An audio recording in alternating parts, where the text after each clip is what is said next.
नमस्कार, दीपिकाच रेसिपीमध्ये आपल्या सगळ्यांचं मनपूर्वक स्वागत। आज आपण बनवणार आहोत पावापासून गुलाबजामुन। तर इथे मी पाव घेतलेले आहेत। आता आपण हे पावाचे असे कडेचे काट काढून घेऊया।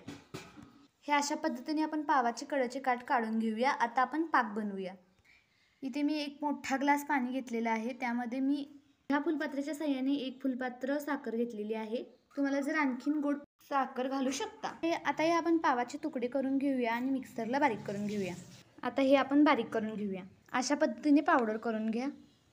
आपला पाक आलेला आहे। यामध्ये मी 1 चमचा वेलची पूड घालते। यामध्ये थोडं दूध घालून आपण हे मळून घेऊया। तुम्ही आधी मिल्क पावडर घालू शकता। माझ्याकडे अवेलेबल नाही आहे, त्यामुळे मी मिल्क पावडर घातलेली नाही आहे।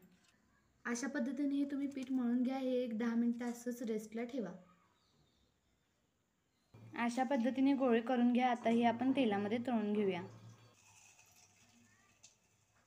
हे आपण तळून घेऊया। छान असे तळून घ्यायचे गुलाबजाम। आपण तळून घेतलेले गुलाबजाम या पाकामध्ये घालून घेऊया। हा पाक आपण असाच 1 तासभर ठेवून घेऊया। तयार आहेत आपले पावाचे गुलाबजाम। जर तुम्हाला माझी गुलाबजामची रेसिपी आवडली असेल तर लाईक करा, शेअर करा आणि सबस्क्राईब करायला विसरू नका। आणि चला पटपट सगळ्यांनी करा आणि गुलाबजाम खायला या।